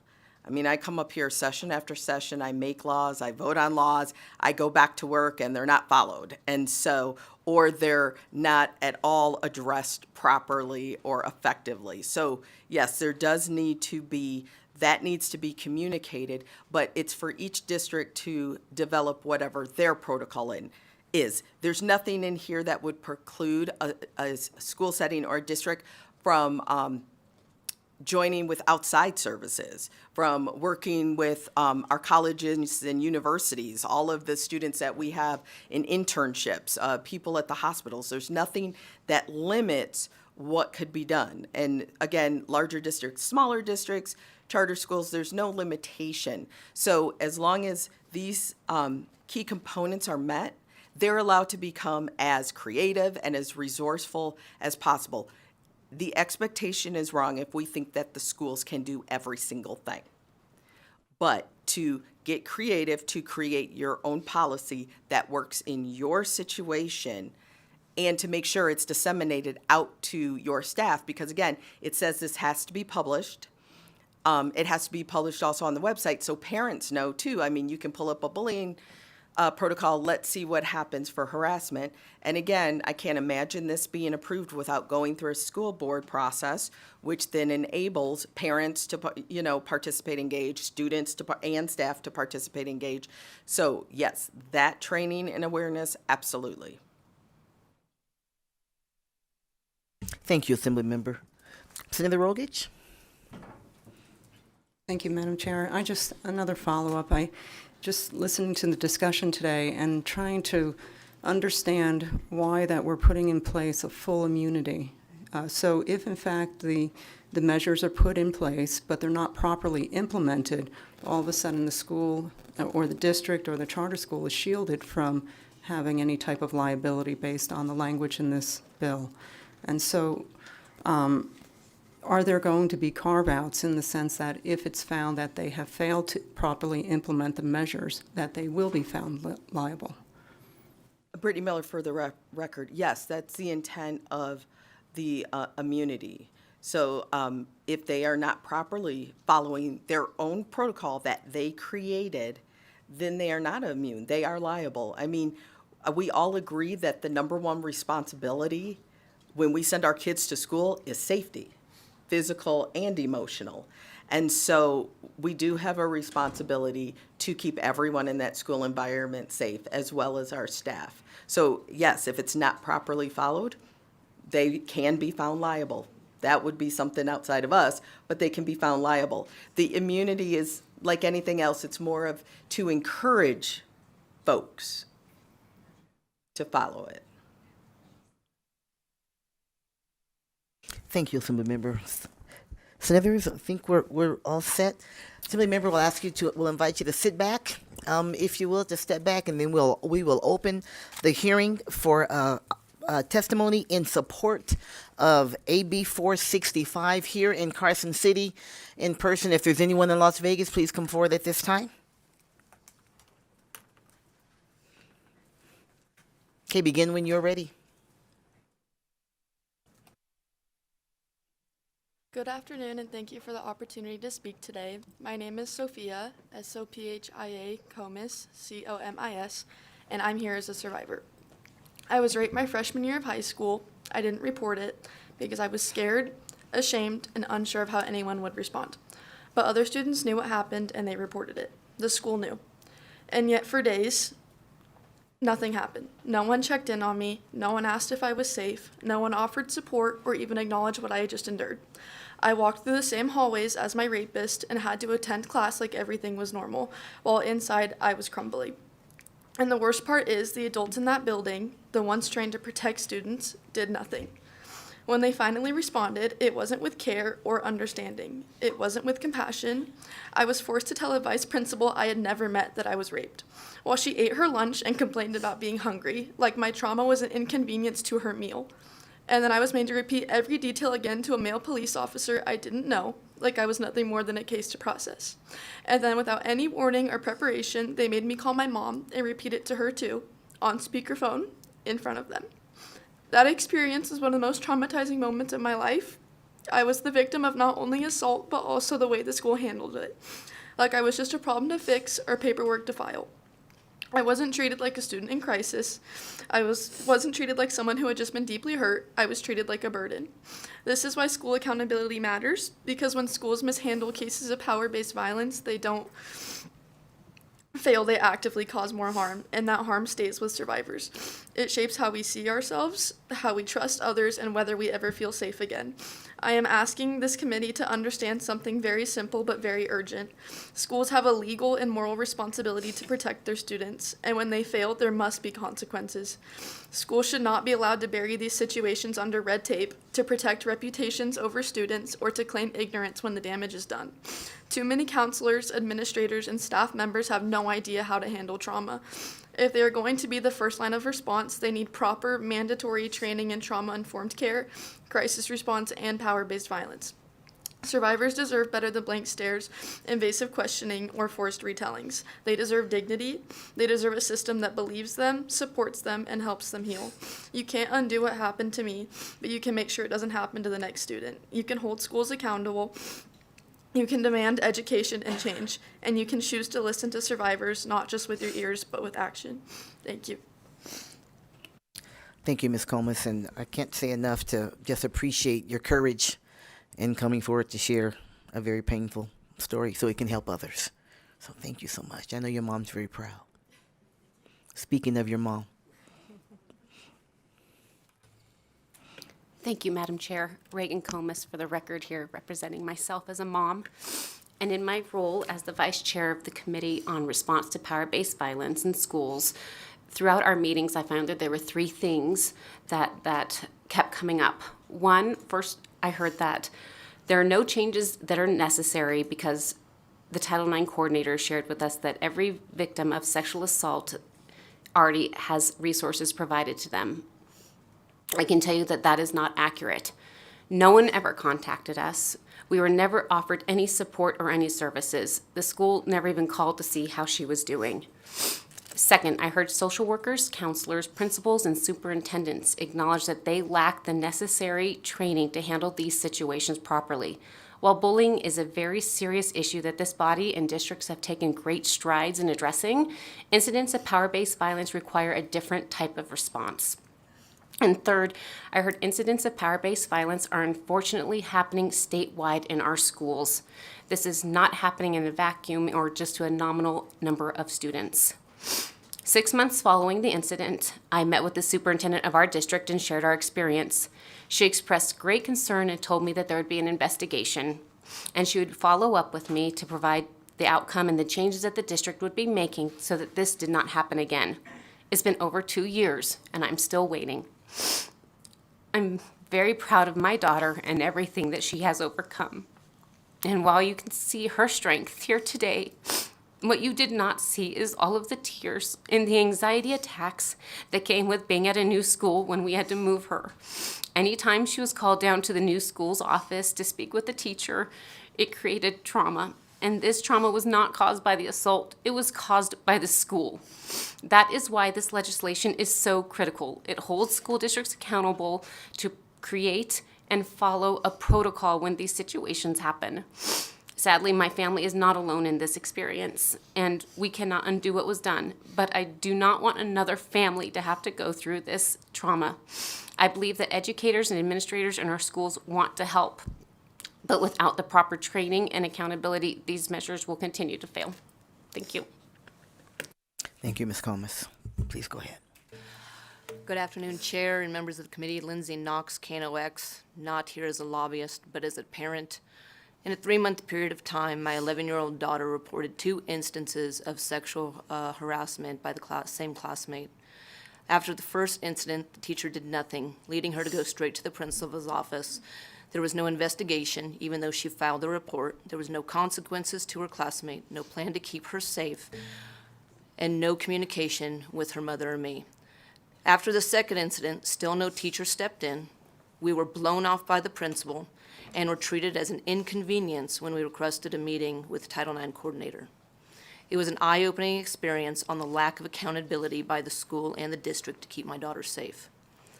Understanding we had 3 options: removing her from the school, filing a Title IX complaint, which based off of our initial meeting we knew would go nowhere, or the legal route.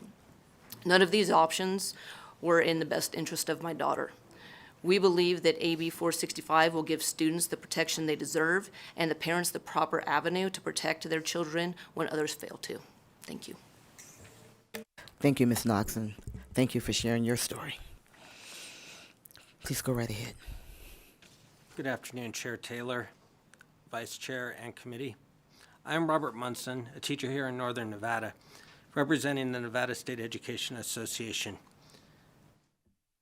We as teachers and staff at our schools and support staff work to build school communities with cultures of respect and inclusion, where students and staff are free from all forms of harassment. We support the SAFER Act, AB 465, to encourage school districts to establish, publish, and enforce anti-harassment policies and procedures. Harassment in school negatively impacts our students, our staff, and overall learning environment is also impacted. When students feel unsafe, it makes it difficult to engage in learning, to participate in school activities. Meanwhile, harassment of educators on the job can lead to anxiety, burnout, poor job performance, and ultimately separation from the profession. In addition to our Pass the Plan campaign, we also support AB 465 to create safer schools, more respectful school communities. Thank you. Thank you, Mr. Munson. Please go ahead. Good afternoon, Chair Taylor and members of the committee. My name is Serena Evans. I'm the Policy Director for the Nevada Coalition to End Domestic and Sexual Violence. I also have the pleasure of serving as the chair for the K-12 Committee on Response to Power-Based Violence. In both roles, I routinely hear from student survivors and staff on how schools and institutions are mishandling these very delicate and vulnerable disclosures of harassment and violence, which, as we've heard here today, are inadvertently causing much more harm to the victim. We need schools to have robust and informed protocols that all staff and all employees are aware of, so when student survivors and staff who come forward are met with respect, connected to resources, and can stay active and focused in their educational programs. Schools need to be held accountable to appropriately and promptly respond to harassment, and AB 465 does just that. We urge the support. Thank you. Thank you so much for being here. Please go ahead. Kent Irvin, KENT-ERVIN for the Nevada Faculty Alliance in support of AB 465. The requirements for the Nevada System of Higher Education, NSHE, in Section 29 largely match existing policy, if not practice. It is reasonable to provide legal immunity in exchange for having good policy and enforcement to address power-based violence and harassment. For several years, the NFA has been imploring the Board of Regents to collect statistical data on the frequency of Title IX and other discrimination, harassment, and retaliation complaints on each campus for both students and staff. For transparency and accountability, the numbers of types of cases, the responses, the ultimate outcomes, and the times to resolution should be reported publicly. Without these data, it is impossible to assess the magnitude of the problems and to address any systemic issues. After suffering for years of a huge backlog in Title IX cases, in late 2023, UNR started an online reporting dashboard for Title IX and other discrimination cases, which is a positive step. But we still hear that complaints are not adequately addressed at the various campuses. We know faculty and students who fear retaliation if they complain. Faculty have left when hostile situations are not addressed. AB 465 would encourage NSHE to collect data to show that they are meeting the requirements for immunity. A fiscal note requesting an army of lawyers and investigators could be an implicit admission that current policies or practices are not effective in preventing harassment and power-based violence. Thank you to Assembly Member Miller for bringing AB 465 forward. Thank you, Mr. Irvin. Anyone else here in Carson City? Seeing no one else here in Carson and no one in Las Vegas, AVH, we'll go to the phone lines. Chair, the public line is open and working, and there are no callers at this time. Thank you so much. Now we'll open the hearing for any opposition testimony. Please come forward here in Carson or in Las Vegas. Seeing none, AVH, we'll go back to you. Chair, there are no callers on the line at this time. Thank you. And then finally, we will go to neutral testimony. Any neutral testimony here in Carson City, please come forward. If there's anyone in Vegas, please do the same.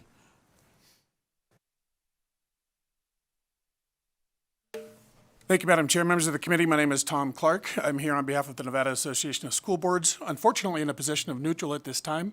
The new amendment has been circulated with our legislative subcommittee. I was hoping that I would get a response back before this committee, but I did not, so we have to remain in the neutral position for now. As soon as we do hear back, we'll talk to the sponsor. Thank you, Madam Chair. Good afternoon, Madam Chair and members of the committee. For the record, my name is Mary Brzezinski, here representing Nevada Association of School Superintendents. We're in the same position that NASB is in. We need to have our superintendents look over the new amendments, and we do appreciate very much the work that our Assembly member Miller has done on this bill. She's worked with us and especially with Clark County School District to make amendments so far. So we look forward to getting more feedback. All the superintendents meet tomorrow morning, so we're going to be asking them to give us their input and work with the Assembly member further. Thanks. Thank you, Ms. Brzezinski. Seeing no one else here in Carson City, I have someone there in Las Vegas. This is neutral testimony for AB 465. Please, sir, go ahead when you're ready. Cyrus Hojadi, I'm going to be in neutral. I'll echo the last two speakers. Thank you. Okay, thank you so much. We appreciate you being here. Seeing no one else in no one else here in Las Vegas, we'll go to the phone lines for neutral testimony. Chair, there are no additional callers at this time. Okay, no neutral testimony on the phones. And Assembly member, we'll ask you to come forward. Do you have a Senator Buck? No question. Okay, Assembly member, thank you so much for being here. Thank you for presenting the bill. We'll appreciate it. Okay, now we're on to our last item on the agenda, and that is public comment. If you're here in Carson City and would like to make public comment, please come forward at this time. Or if you're in Las Vegas and would like to make public comment, we invite you forward as well. Okay, seeing none, AVH, we'll go to the phone lines. Anyone for public comment? Chair, the public line's open and working, and there are no callers at this time. Thank you so much. We appreciate it. That concludes our meeting today, committee. We are adjourned, and we will be meeting Friday at 1 p.m.